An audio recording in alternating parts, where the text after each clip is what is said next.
ঝড় তুফান ঘূর্ণিঝড়ে আসলে আমাদের করণীয় কি? ঝড় তুফান বা ঘূর্ণিঝড় আসলে আমরা কি করব? দেখুন, ঝড় তুফান এবং ঘূর্ণিঝড়ের সময় আমাদের সর্বপ্রথম করণীয় হলো, আগে থেকে আমরা যদি অনুমান করতে পারি, পূর্বাভাস জানতে পারি, তাহলে সর্বোচ্চ সতর্ক থাকা। সর্বোচ্চ কি থাকা? সতর্ক থাকা, যে কোনো প্রকার ক্ষয়ক্ষতি যেন আমাদের ঘূর্ণিঝড় করতে না পারে, আমরা সতর্ক থাকবো। এ বিষয়ে যারা বিশেষজ্ঞ আছেন তারা অনেক পরামর্শ দিয়ে থাকেন, সেগুলো আমরা খেয়াল রাখবো।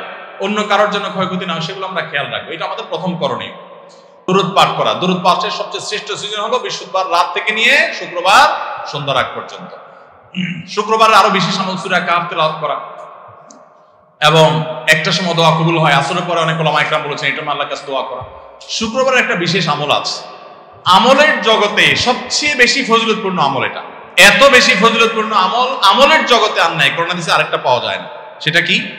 সেটা হলো নবী করিম সাল্লাল্লাহু আলাইহি ওয়াসাল্লাম বলেছেন, মান বাক্কারা ইয়াউমাল জুমআতি ওয়াবতাকার, যে ব্যক্তি জুমার দিন আগে আগে ঘুম থেকে উঠবে, ভোরে ফজর নামাজ জামাতের সাথে পড়বে, আগে আগে উঠবে, ওয়া গাসসালা ওয়াক্তাসাল, ফরজ গোসল হলে ফরজ গোসল করবে, নিজে উত্তম রূপে গোসল করবে, সাধারণ ফরজ গোসল না হলে সাধারণভাবে গোসল করবে, উত্তম রূপে গোসল করে পরিষ্কার করে জুমার দিন উপলক্ষে, এবং ওয়ামাশা ইলাল মসজিদি ওয়া লাম ইয়ারকাব, পায়ে হেঁটে মসজিদে যাবে, কোনো রিকশা বাহনে গাড়িতে উঠবে না।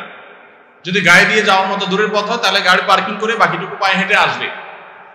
এবং 4 নম্বর কাজ, ওয়াদানা মিনাল ইমামি ওয়া লাম ইয়ালগু, ইমামের খুব কাছাকাছি গিয়ে বসবে, অহেতুক কোনো কথা কোনো কাজ করবে না, চুপচাপ থাকবে, খুতবা শ্রবণ করবে।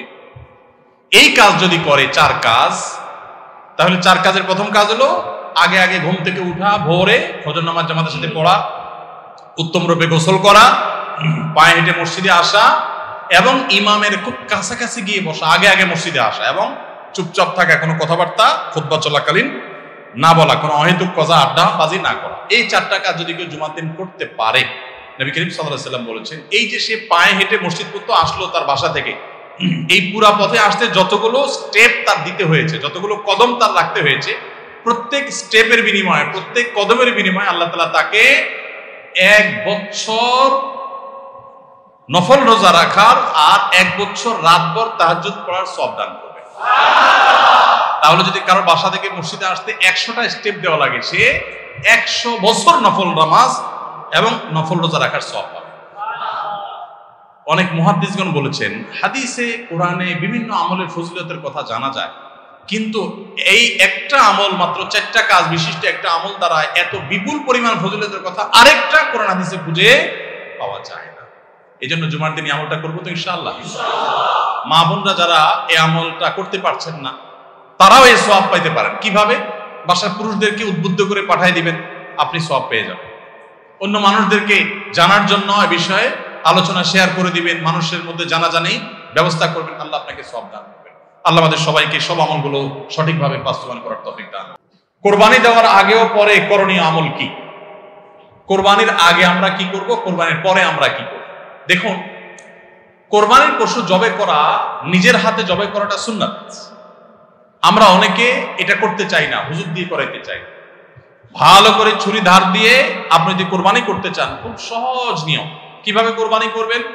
কোরবানির পশুকে শোয়াইলেন, পশ্চিমমুখী করে শোয়াইলেন, শোয়ানোর পর ভালো করে শক্ত করে সবাই ধরলো, মজবুত করে। এরপর খুব আগে থেকে ভালো করে উত্তম রূপে ছুরি ধার দিয়ে নিতে হবে, কারণ নবী করিম সাল্লাল্লাহু আলাইহি ওয়াসাল্লাম আলাদা নির্দেশ আছে যে কোনো পশু জবাই করতে হলে আল্লাহ হালাল করেছেন, কিন্তু অপ্রয়োজনে তাকে কোছায় কোছায় কষ্ট দিয়ে যেন জবাই করতে না হয়, যেন সাকু ভালো করে ধার নিবে, যাতে এক কোছেই জবাই হয়ে যায়, অহেতুক তাকে কষ্ট দেওয়া না লাগে। হুজুর বরং 10টা গরু যখন জবাই করে, হুজুরের ওই ছুরি একটা দিয়া 2টা 3টা করার পরে কিন্তু ছুরির অবস্থা কাহিল হয়ে যায়।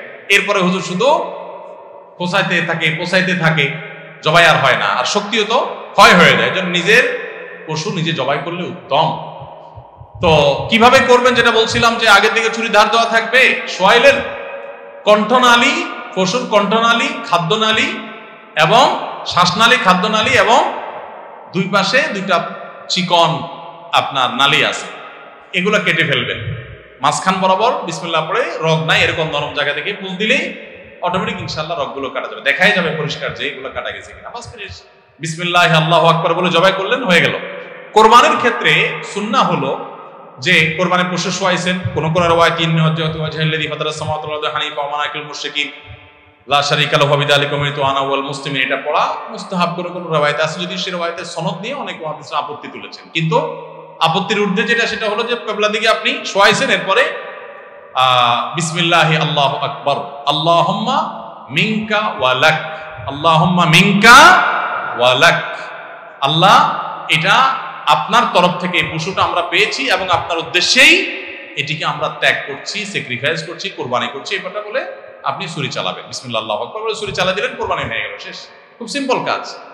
এরপর যাদের পক্ষ থেকে এই কোরবানি হলো তাদের সবার নাম উচ্চারণ করে আল্লাহুম্মা তাকাব্বালহু মিন অমুক অমুক অমুক অমুক কামা তাকাব্বালতা মিন নবিয়িকা মুহাম্মদ ওয়া মিন হাবিবিকা মুহাম্মদ ওয়া খালিলিকা ইব্রাহিম আলাইহিস সালাম, এটা বলা সুন্নাত। না বললেও কোরবানি হয়ে যাবে। বাংলায় বলতে পারে যে আল্লাহ এই কোরবানি নিজের তরফ থেকে বলবো আল্লাহুম্মা তাকাব্বালহু মিন্নি, আল্লাহ এটা আমার পক্ষ থেকে কোরবানি কবুল করে নিন, যেমন আপনি আপনার হাবিব মুহাম্মদ সাল্লাল্লাহু আলাইহি সাল্লামের তরফ থেকে আপনার খলিল ইব্রাহিম থেকে কোরবানি কবুল করেছেন, এটাও এরকম আপনি কবুল করেন। বাস এটা বললেন, আপনার কোরবানি কি হয়ে গেল? শেষ হয়ে গেল। আর যদি এটা বলতে নাও পারেন, বাংলা বললেন, তাতেও হয়ে যাবে ইনশাআল্লাহ, কোনো অসুবিধা নাই। এ ভাই কি হচ্ছে এখানে এত সময় ধরে? হ্যাঁ, ও জামাই আসছে, বিয়ে হবে, চলে আসেন চলে আসেন, আপনাকেই তো খুঁজতেছি, এদিকে আসেন। কি নাম? হাতে কি দিছেন? মেয়ে দিতে ছেলেরা দিতে হয় না, মেয়েদের আইটেম। আরে ভাই, পুরুষের ভাব থাকবে তো, মহিলা মার্কা হয়ে গেলে তো হবে না। আচ্ছা যাক, থাক, জামাই দিয়ে ফেলছে, আর দিবে না। সামনে বিয়ে করলে আর হাত দিয়ে মেহেদি দিয়েন না। শুনেন, বিয়েতে ব্যান্ড পার্টি হবে শিওর? বাসা কোথায়? এই ইমাম সাহেব, বিয়েতে ব্যান্ড পার্টি হবে না, কিন্তু কোনো গান বাজনা হবে না তো? গানের আওয়াজে এলাকা মানুষের ঘুম হারাম করবেন না তো? যদি করেন তাহলে বিয়ে পড়াবো না কিন্তু। আর গায়ে হলুদ মরিচ মাখবেন না তো?